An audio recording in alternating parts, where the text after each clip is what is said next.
The screams echoed through the crystalline corridors of the Zephyrian ship as Captain Vextar dragged the small human bundle toward the cargo bay. The infant's wails pierced the air like a siren, causing several crew members to cover their sensitive hearing organs with their secondary appendages. "Silence that thing," Vextar hissed through his translator, his scaled features twisted in disgust. The human child couldn't be more than 6 months old, wrapped in primitive cloth that reeked of organic compounds. "I should have spaced it with the rest of the colony." The Zephyrian captain had discovered the human settlement on Kepler 442b during what was supposed to be a routine mining operation. The humans had been there illegally, establishing their pathetic farms on a world that belonged to the Galactic Consortium. Standard protocol demanded immediate removal, but Vextar had gone beyond protocol. He had made an example. The colony burned behind them as the ship departed, leaving nothing but ash and regret. All the adults were dead. But somehow this infant had survived, hidden in a reinforced shelter that had protected it from the orbital bombardment. Finding it had been an accident, and now Vextar faced an inconvenient problem. Human infants were protected under galactic law, even if their parents were criminals. Killing it outright would bring unwanted attention from the Human Defense Coalition. But keeping it aboard his ship was equally problematic. The creature was loud, messy, and completely helpless. "Sir," his second-in-command, Krillex, approached cautiously. "Perhaps we could deliver it to the nearest human outpost? The Coalition would investigate."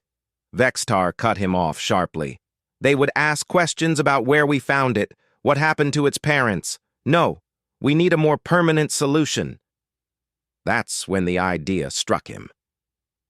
The Dragon Preserve of Nixthera 7 was only 3 jump cycles away. The massive reptilian predators were legendary throughout the galaxy for their ferocity and hunger. They were also highly territorial and attacked anything that entered their domain. The Zephyrian government maintained the preserve as both a tourist attraction and a convenient disposal method for problems they couldn't solve through official channels. Perfect. The infant would disappear into the dragon's gullets, and there would be no evidence, no questions, no investigations. Just another tragic accident in the dangerous frontier of space. The jump to Nixthera 7 took 18 hours. During the journey, the human infant continued its incessant crying, refusing the nutrient paste the crew offered, and rejecting their attempts at comfort. Several crew members suggested stunning it into unconsciousness, but Vextar refused. He wanted it alert when the dragons found it. The screams would draw them faster. Nixthera 7th was a world of extremes. Massive mountain ranges jutted from violet oceans, their peaks shrouded in perpetual storms. The dragons had evolved in this harsh environment, growing to enormous sizes and developing intelligence that rivaled most sapient species.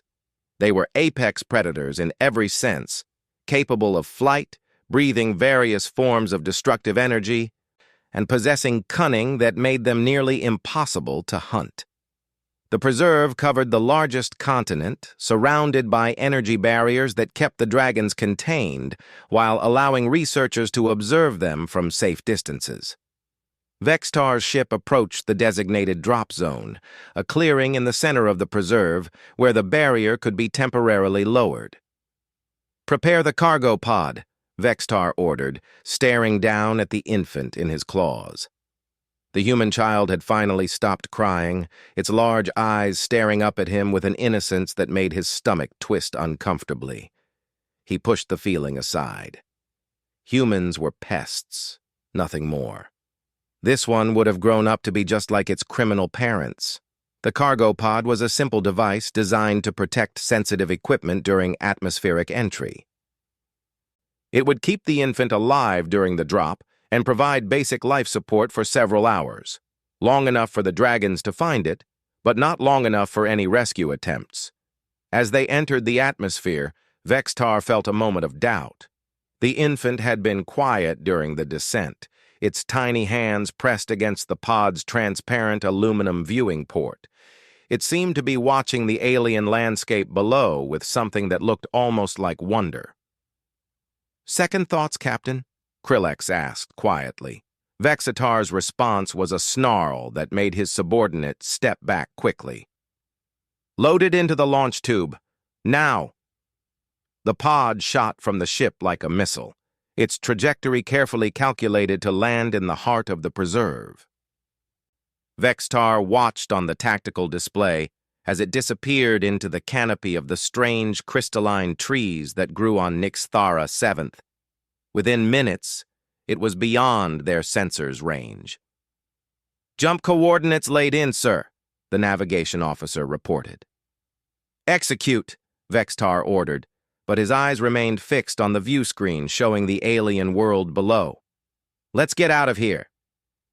Far below, in a clearing surrounded by trees that chimed like bells in the constant wind, the cargo pod came to rest with a soft thud.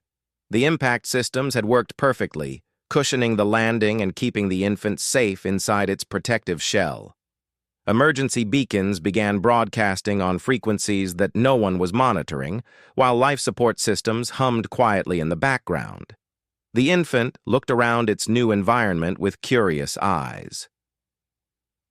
The pod's viewing port gave it a clear view of the alien forest, where strange lights danced between the crystal branches, and the air itself seemed to shimmer with barely contained energy.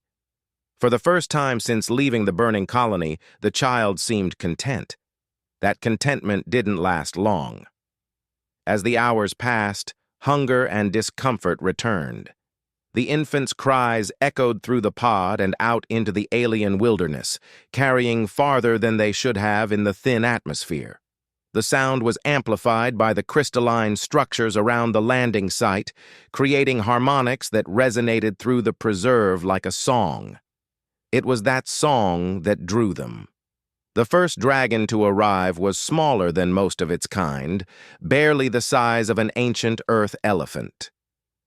Its scales were deep emerald with silver patterns that seemed to shift in the strange light of Nixthara's binary suns.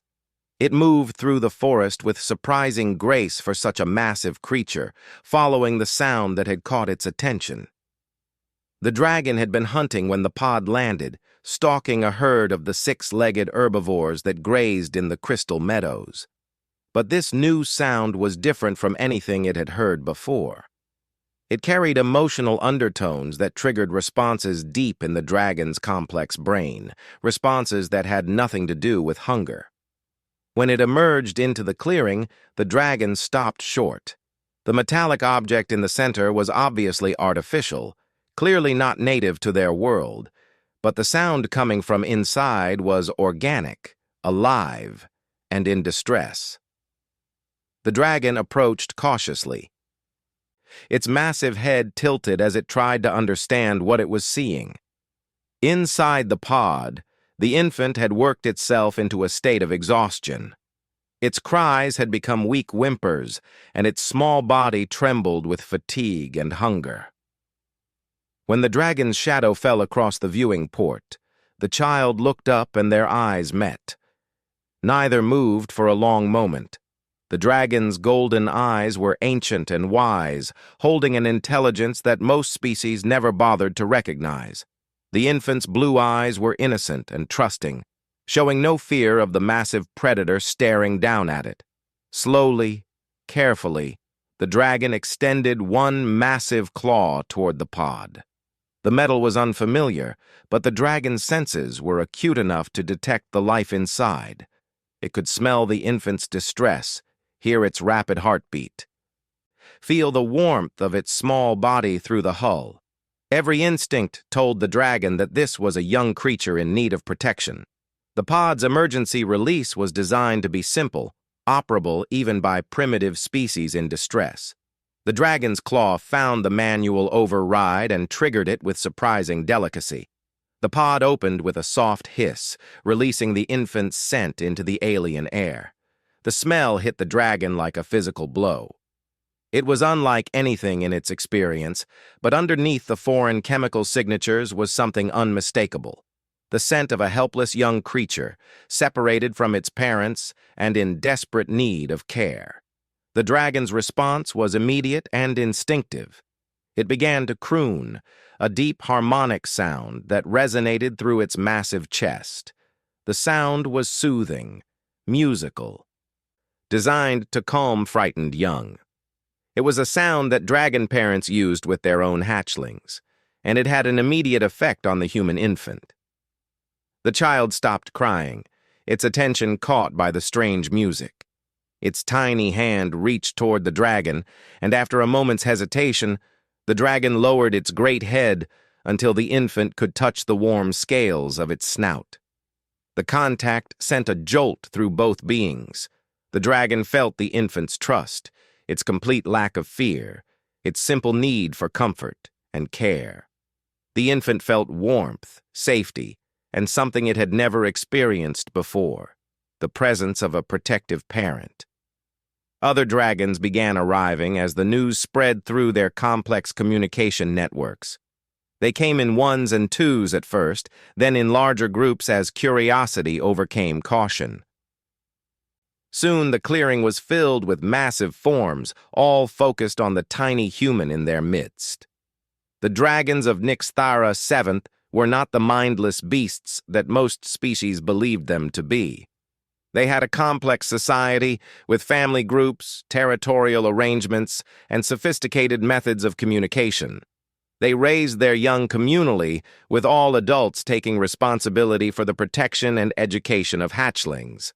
And now, faced with this obviously helpless infant, those same protective instincts kicked in. The first dragon, the emerald-scaled female who would come to be known as Veltar in the dragon's own language, gently lifted the infant from the pod. Her claws were longer than the child's entire body, but she handled him with the same care she would use with her own hatchlings. The infant settled into her grasp without fear, instinctively recognizing safety when he found it. As the sun set over Nyxthara 7th, painting the crystal forest in shades of gold and crimson, the dragons began the process of adopting their newest member. They had no name for his species, no understanding of where he had come from or why he had been abandoned in their territory. But they understood need when they saw it, and they understood their duty to protect the young. The infant slept that night in a nest of crystal fibers and dragon scales, warm and safe for the first time since the destruction of his colony. Around him, massive forms kept watch, their eyes glowing softly in the darkness. They took turns breathing warm air over him when the temperature dropped, and they sang the ancient songs that had comforted dragon young for thousands of generations. High above the preserve, automated monitoring systems recorded unusual activity in the dragon territories. Thermal imaging showed large numbers of dragons gathering in areas where they typically remained solitary. Communication analysis detected new patterns in their harmonic language, sounds that didn't match any known dragon vocabulary. But the systems were designed to monitor the dragons themselves, not to look for anything as small and warm as a human infant hidden among their massive forms. The anomalous readings were filed away as natural variations in dragon behavior, noteworthy but not alarming. In the depths of space, Captain Vextar's ship continued its journey toward the mining colonies of the Outer Rim. The captain himself tried not to think about the small bundle he had left behind on Nyxthara 7th. The dragons would have found it by now, he told himself. It would be over quickly. The child would feel no pain. He was right about the dragons finding the infant. He was wrong about everything else. The dragons of Nyxthara 7th had just gained a new member of their family, one whose presence would change their world in ways that no one could have imagined. The small human who had been thrown away like garbage had instead found something precious, a home, a family, and protectors who would move mountains to keep him safe. As the alien suns rose over the crystal forest, the infant opened his eyes to see massive dragon faces looking down at him with expressions of fierce protectiveness and gentle love. He had no way of knowing it yet, but he had just become the most protected child in the galaxy. The dragons had claimed him as their own, and dragons never abandoned their young. Never. 15 years had passed since the day a human infant fell from the sky into the crystal forests of Nyxthera 7th. The preserve had changed in ways that the automated monitoring systems could barely comprehend, though they continued their faithful recording of what they perceived as increasingly unusual dragon behavior. The child, who had once fit in a single dragon claw, now stood nearly 6 feet tall, his frame lean and powerful from a lifetime of living among creatures 10 times his size. His name, in the harmonic language of the dragons, was Kethvar, which roughly translated to small fire or bright flame. To his adoptive family, he was simply their youngest son, beloved and cherished despite his obvious differences. Kethvar moved through the crystal forest with fluid grace, his bare feet finding purchase on surfaces that would challenge most species. His skin had taken on a bronze tone from constant exposure to the binary suns of Nyxthera 7th, and his hair had grown long and wild, adorned with small crystal fragments that the dragons wove into it as tokens of affection. His eyes, still the same brilliant blue they had been as an infant, now held depths of knowledge that would have surprised most humans. He understood 17 different hunting strategies used by the various dragon clans. He could navigate by the harmonic resonance of the crystal trees. He knew which plants were edible, which ones were medicinal, and which ones would kill most species in seconds. He could predict weather patterns by the way the dragons moved their wings, and he could communicate in a language that no other human had ever learned. But perhaps most remarkably, he had learned to fly. Not on his own, of course. Humans lacked wings, a fact that had initially frustrated him greatly as a child. But the dragons had found a solution. They had crafted a harness from crystal fibers and their own shed scales, designed to hold him securely against their backs during flight. Over the years, he had flown with dozens of different dragons, learning to read air currents, navigate by stellar positions, and communicate with the complex aerial signals that dragons use during group hunts. This morning found him soaring through the upper atmosphere on the back of Veltar, the emerald-scaled female who had been first to find him all those years ago. She was his primary guardian, the closest thing to a mother he had ever known, and their bond was legendary, even among the dragons. "The thermal columns are strong today," Veltar rumbled in the harmonic language, her voice creating subsonic vibrations that Kethvar felt through his bones. "We could reach the high valleys if you wish to gather more of the blue crystals." Kethvar smiled, running his hand along the warm scales of her neck. "Later, perhaps. Today I want to hunt with the younglings. Draktor is finally ready for his first solo chase." Veltar's rumble took on an amused tone. "Your baby brother is larger than most fully grown members of my species. Are you certain you want to keep treating him like a hatchling?" "He hatched only 5 years ago," Kethvar protested, though his own laughter colored the harmonic frequencies. "In human terms, that makes him barely a child. In dragon terms, it makes him a teenager with claws longer than your entire body," Veltar pointed out. "But I suppose someone needs to keep him humble." They spiraled down toward the hunting grounds, where a group of young dragons was already gathering around their target. The prey was a massive herbivore, one of the indigenous species that had evolved alongside the dragons. It stood nearly 15 feet at the shoulder, with armored plates along its back and tusks that could punch through steel. For most predators, it would be an impossible target. For young dragons learning to hunt, it was perfect practice. Draktor was indeed massive for his age, his scales a brilliant gold that caught the morning light like burnished metal. He was Kethvar's adoptive brother, hatched from an egg that Veltar had claimed after its parents died in a territorial dispute.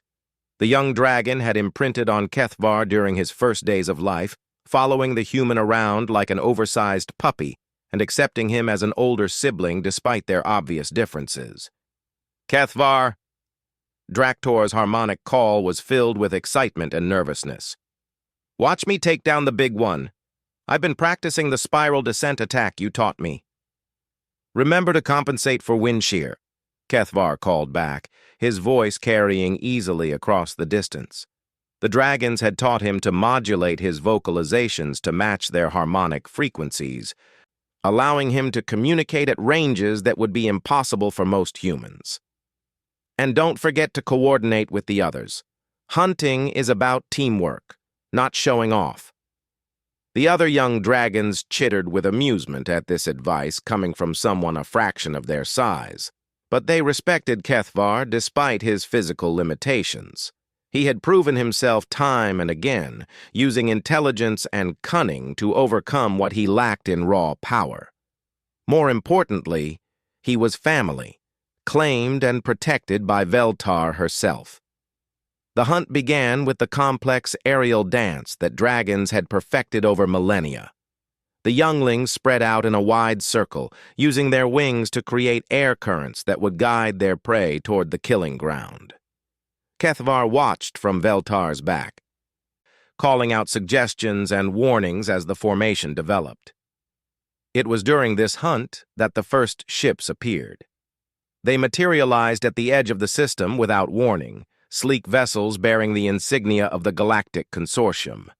There were 3 of them, large enough to carry significant military force, but small enough to maneuver quickly if necessary. Their approach vectors avoided the major shipping lanes, and their transponders broadcast scientific survey codes rather than military designations. On the lead ship, Admiral Thexara of the Consortium fleet studied the tactical displays with growing interest. The Zephyrian reports about Nixthara VII had been buried in classified files for 15 years, but recent intelligence had brought them back to her attention. Pirates operating in this sector had been reporting strange encounters with dragons that seemed far more organized and intelligent than anyone had believed possible. "Confirm the preserve coordinates," she ordered her navigation officer. "I want a full scan of the continent before we make contact with the administration station." "Yes, Admiral. Sensors show normal thermal patterns consistent with a large dragon population." "Wait." The officer paused, his expression puzzled. "I'm detecting some unusual communication patterns. The dragons seem to be using complex harmonic frequencies in organized sequences." "Dragons don't have organized communication," the Admiral's science officer interjected. "They're apex predators with limited social structure." "Tell that to the sensors," the navigation officer replied. "Because I'm reading what looks like coordinated tactical movements across multiple hunting groups. And there's something else." He enhanced one section of the display. "There's a thermal signature that doesn't match any known dragon patterns. It's much smaller, and the heat distribution is all wrong." Admiral Thexara leaned forward, her scaled features sharp with interest. The consortium had invested heavily in the Dragon Preserve as both a research facility and a convenient disposal method for problems they couldn't solve through official channels. If something was disrupting that arrangement, she needed to know about it immediately. "Launch reconnaissance probes," she ordered. "Full spectrum analysis, but keep them outside the energy barriers. I don't want to trigger any automated defense systems until we know what we're dealing with."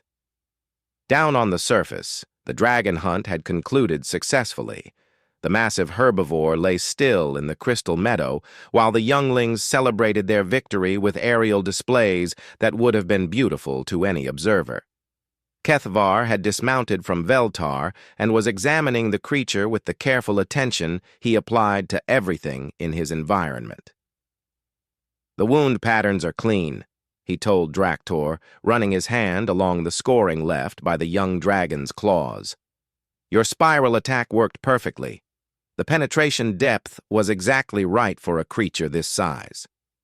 Draktor preened with pride, his golden scales gleaming as he puffed out his chest. Veltar taught me well, but your tactical advice made the difference. I could feel the wind patterns shifting exactly as you predicted. You're learning to read the air, Kethvar agreed, then looked up as something caught his attention. But right now I think we have bigger concerns. High above them, barely visible against the alien sky, small objects moved in patterns too regular to be natural.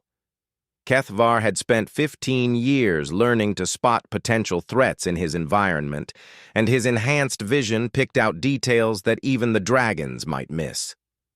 Veltar, he called, his harmonic tone shifting to urgent frequencies.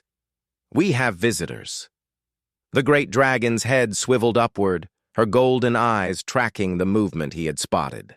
After a moment, she rumbled a deep warning that carried across the entire hunting ground.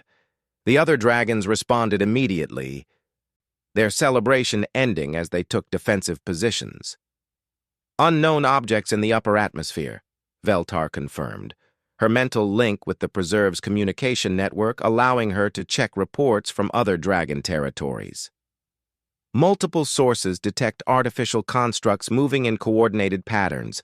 This is not a routine survey. Kethvar felt ice form in his stomach. He had always known this day might come. Veltar had told him the story of his arrival years ago, explaining how he had fallen from the sky in an artificial pod bearing the markings of an unknown species. He had no memory of his origins, but he understood that somewhere among the stars there were others like him, and now, it seemed, they had come looking. What do we do? Draktor asked, his earlier confidence replaced by uncertainty. The young dragon had never faced a threat from beyond their world. Kethvar looked around at the dragons who had become his family, these magnificent beings who had taken in an alien child and raised him as their own. The thought of anything threatening them filled him with a rage that surprised him with its intensity. We protect our territory, he said, his harmonic tones carrying the absolute certainty that only dragons typically possessed. This is our home. No one takes it from us. Veltar's rumble carried pride and determination. Spoken like a true dragon. But we must be smart about this. If these visitors come from the same species that abandoned you here, they may have capabilities we don't understand. High above, the reconnaissance probes continued their careful survey, sending streams of data back to the consortium ships. What they discovered defied everything the galactic community believed about dragons and their capabilities. The dragons weren't just hunting randomly, they were coordinating across vast distances, using complex communication networks that spanned the entire continent. Their territorial arrangements showed sophisticated understanding of resource management and strategic positioning. Most disturbing of all, they seemed to be educating their young in tactical thinking that went far beyond simple predator behavior. And there was definitely something else moving among them. Something that didn't match any known species profile. Admiral, the science officer reported, his voice tight with excitement and concern. You need to see this. We've isolated the anomalous thermal signature, and the biological readings are unexpected. The main display showed enhanced imagery from the probe network, focused on the hunting ground where Kethvar and the dragons had been celebrating their successful hunt. The image was clear enough to show individual scale patterns on the dragons and clear enough to show the bipedal figure moving among them. Is that? Admiral Thexara began, then stopped as the implications hit her. A human, the science officer confirmed. Living among the dragons, apparently accepted as part of their social structure. Admiral, this changes everything we thought we knew about this preserve. The Admiral stared at the display, her mind racing through the possibilities. A human in the Dragon Preserve could mean several things, none of them good from the consortium's perspective. If it was a survivor from some previous incident, their presence could compromise operations that had been classified for decades. If it was something more deliberate, it could represent a threat to consortium interests throughout this sector. "Prepare a landing force," she ordered. "Full environmental gear and heavy weapons. Whatever's going on down there, we're going to get answers." "What about the preservation protocols?" her executive officer asked. "Unauthorized entry into the preserve violates several galactic treaties." Admiral Thexara's smile was cold and predatory. "Pirates have been reporting unusual dragon activity in this system for months. We're conducting a security investigation to determine if the preserve has been compromised. Perfectly legal and perfectly necessary." She turned back to the display, where the human figure was now looking directly up at their observation point as if he could somehow see through kilometers of atmosphere and detect their surveillance. The image was too distant to make out facial features, but there was something in the figure's posture that suggested intelligence, awareness, and potential threat. "And once we're down there," the Admiral continued, "we'll deal with whatever we find according to consortium protocols." On the surface, Kethavar felt the weight of those distant eyes studying him and his family. He couldn't see the ships yet, but he could feel their presence like a pressure in his mind. The dragons around him were growing increasingly agitated, their harmonic communications taking on the frequencies they used for territorial warnings. "They're coming," he said quietly, though his voice carried to every dragon in the hunting party. "Whatever happens, remember that we're family. We protect each other, no matter what." Veltar moved closer, her massive form providing shelter and comfort. "You are our son," she rumbled with absolute certainty. "That will never change, regardless of what these visitors want." But even as she spoke, both of them could feel the approaching storm. Change was coming to Nyxthera 7th, carried on ships from the stars. And when it arrived, nothing would ever be the same again.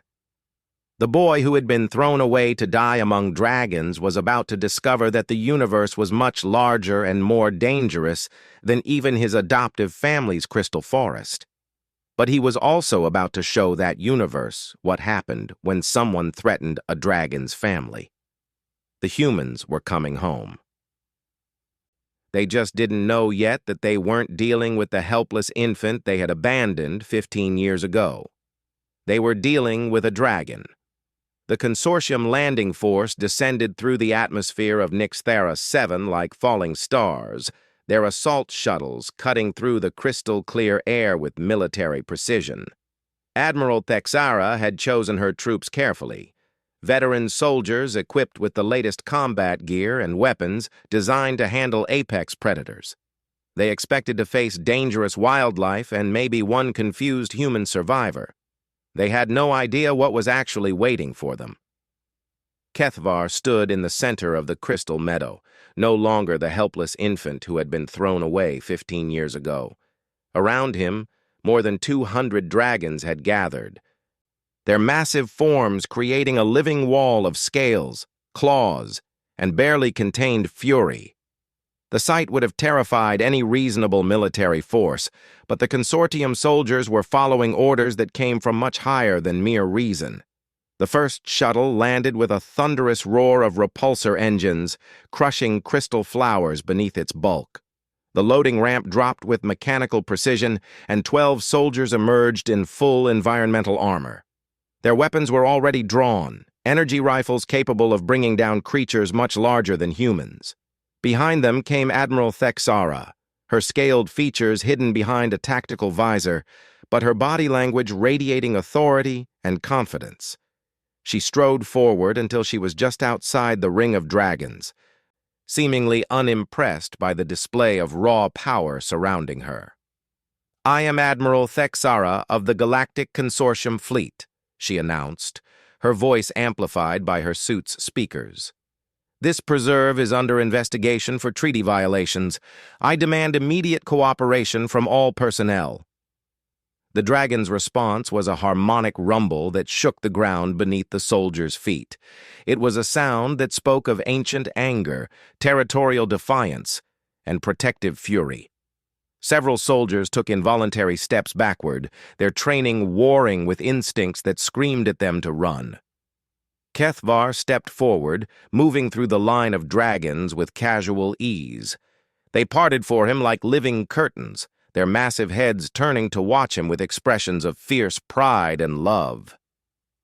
When he emerged into the open space between the two forces, the difference in scale was almost comical. One human, barely 6 feet tall, facing down a military force backed by the power of galactic civilization. But there was nothing comical about the way he moved. Every step spoke of perfect balance and controlled power. His blue eyes held depths of knowledge and experience that seemed impossible for someone so young. And around his shoulders, dragon scales woven into his hair caught the alien sunlight like armor made of living fire. "You're trespassing," Kethvar said simply, his voice carrying clearly across the distance. He spoke in perfect galactic standard, though his accent was unlike anything the soldiers had heard before. It carried harmonic undertones that seemed to resonate in their bones. "This is protected territory. You have no authority here."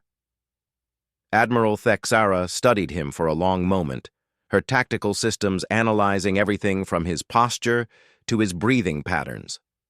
What she saw disturbed her more than she wanted to admit.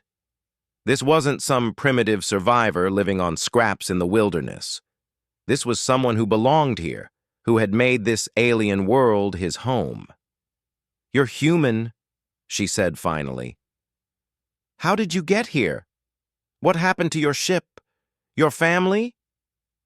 Kethvar's expression didn't change, but something flickered in his eyes that made several dragons shift restlessly behind him. "My family is here," he said. "As for how I arrived, I think you already know the answer to that question." The Admiral's pause was barely perceptible, but Kethvar caught it. His enhanced senses, trained by 15 years of living among apex predators, picked up micro-expressions that most humans would miss entirely. "We have reports of illegal activity in this sector," Admiral Thexara continued, her tone becoming more formal. "Pirates claim to have encountered unusually organized dragon attacks. We're here to investigate whether this preserve has been compromised." "The only compromise here," Kethvar replied, "is your presence.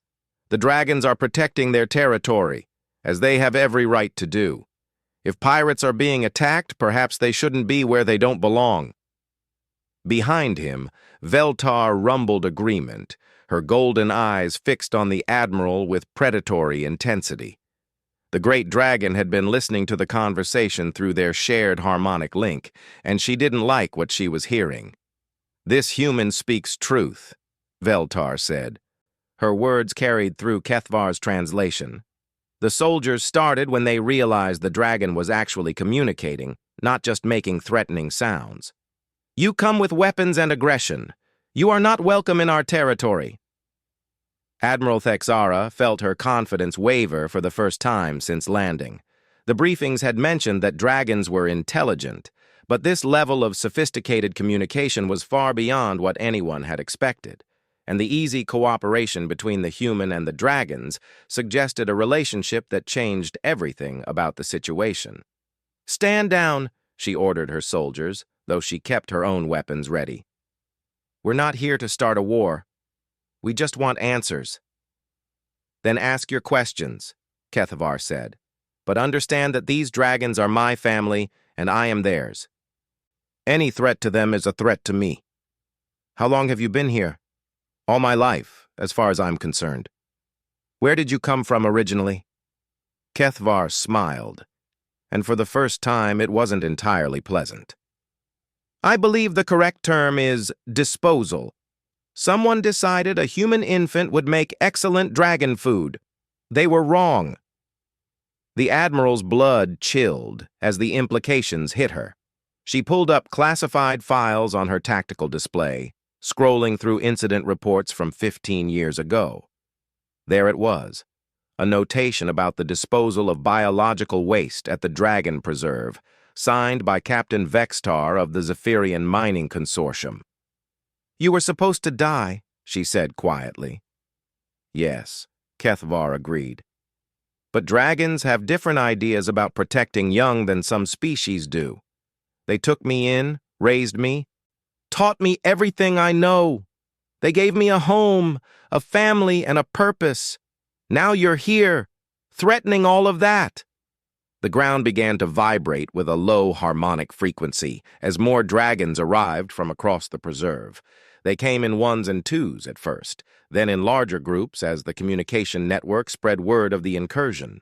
Soon the meadow was surrounded by hundreds of massive forms, their combined presence creating a sensation of barely contained power that made the air itself seem to thrum with energy. "This isn't just about you," Admiral Thexera said, her voice taking on a desperate edge. "The dragons are changing, becoming more organized. They're disrupting shipping lanes, attacking vessels that have done nothing wrong. We need to understand why." "Because they're learning," Kethvar replied. "I've been teaching them about the galaxy beyond their world, about the species that travel between the stars, and they don't like what they've heard." He gestured to the assembled dragons, their golden eyes reflecting the alien sunlight like mirrors. "Did you know that dragons mate for life? That they mourn their dead for decades?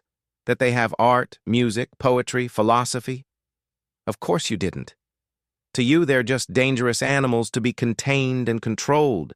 But I've told them about the slave markets where young dragons are sold to fight in gladiatorial arenas. I've told them about trophy hunters who pay fortunes for dragon scales and claws. I've told them about the mining operations that destroy dragon nesting grounds without a second thought."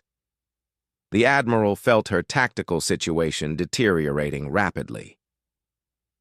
The dragons were moving into position with coordination that spoke of military-level organization. Her soldiers were brave, but they were facing creatures that could fly, breathe various forms of destructive energy, and possessed intelligence that rivaled their own. "What do you want?" she asked finally. Kethvar's smile became genuinely warm, though his eyes remained cold as winter stars. "Recognition. The dragons of Nixthara 7th are claiming their rights as a sapient species under galactic law. They want representation in the consortium, protection for their territory, and guarantees that their people will never again be treated as disposable resources." "That's impossible," the Admiral protested. "The preserve generates enormous revenue. The disposal contracts alone are ended," Kethvar interrupted. "As of now, this world is under the protection of the Dragon Council of Nixthara 7th. Any attempt to use our territory for waste disposal will be considered an act of war." The largest dragon in the gathering stepped forward, its scales black as space with silver highlights that seemed to move like liquid starlight. It was ancient beyond measure, its size dwarfing even the other massive creatures around it. When it spoke, its harmonic voice carried the weight of millennia. "I am Zethmaran, eldest of the council," Kethvar translated, though the dragon's words carried emotional undertones that no translation could capture. "For too long, we have allowed lesser species to treat our world as their dumping ground. No more. This young firebringer has shown us truths we cannot ignore. From this day forward, any ship that enters our space without permission will be destroyed. Any individual who threatens our young will face the wrath of every dragon on this world. We are no longer your convenient disposal method. We are your equals, whether you choose to acknowledge it or not." Admiral Thexera found herself facing a choice she had never expected to make. She could order her troops to open fire, but facing hundreds of organized dragons with only 12 soldiers would be suicide. She could call for orbital support, but bombarding a nature preserve would bring scrutiny from every government in the galaxy. Or she could accept that the situation had changed beyond all recognition and try to salvage what she could from the wreckage of 15 years of policy. "You're asking me to rewrite decades of agreements," she said. "I'm telling you that those agreements are already void," Kethvar replied. "The question is whether you want to acknowledge reality peacefully or learn about it the hard way." As if to emphasize his point, the dragons around the meadow spread their wings in perfect synchronization. The display created a living wall of scales and membrane that blocked out the alien suns, casting the soldiers into shadow that spoke of death and destruction. Then, as one, they began to sing. The harmonic frequencies they produced were unlike anything in the galaxy. It was music that spoke of ancient mountains and crystal forests, of migrations across impossible distances and battles fought in the depths of space. It was the sound of a species that had existed for millions of years, that had watched civilizations rise and fall while remaining true to their own nature. And woven through it all was a new voice, human, but transformed by years of dragon education. Kethvar sang with his family, his voice creating harmonies that bridged the gap between species and spoke of possibilities that no one had ever imagined. The soldiers found themselves lowering their weapons without conscious thought. The music reached into their minds and spoke to something deeper than training or duty. It spoke of home, of family, of belonging to something greater than themselves. When the song ended, Admiral Thexara knew that her mission had failed before it began. There was no going back to the way things had been. The dragons were no longer content to be silent prisoners in their preserve, and the human who had been thrown away to die among them had become something that threatened everything the consortium thought it knew about the balance of power in the galaxy. "I need to report to my superiors," she said finally. "You do that," Kethvar agreed, "and when you do, tell them something for me. Tell them that the boy they tried to feed to dragons 15 years ago sends his regards. Tell them that he remembers where he came from, and he remembers why he was abandoned. Tell them that dragons never forget, and they never forgive those who threaten their family." The admiral nodded slowly, then signaled her troops to withdraw. As they boarded their shuttle and lifted off from the crystal meadow, she found herself looking back at the scene below. The human stood surrounded by his dragon family, a living symbol of something that shouldn't have been possible. A human raised by dragons, educated by apex predators, and shaped by a culture that most species viewed as nothing more than dangerous wildlife. He was everything the consortium feared, a bridge between species that could shift the balance of power in the galaxy, a voice for creatures that had been silent for too long, and a reminder that sometimes the things you throw away have a way of coming back to haunt you. High above the preserve, the consortium ships prepared for the long journey back to headquarters. They carried reports that would shake the foundations of galactic politics and recordings of dragon songs that would be analyzed for decades to come. But down in the Crystal Forest, Kethvar and his family simply went back to their lives. They had hunting to do, young to teach and territory to protect. The galaxy might be about to change forever, but some things remained constant. Dragons protected their own. And now, for the first time in galactic history, humanity had a voice in that protection. The infant who had been thrown away to die had become something unprecedented. A human dragon, with all the loyalty, intelligence, and fierce protective instincts that the name implied. And the galaxy was about to learn what that meant.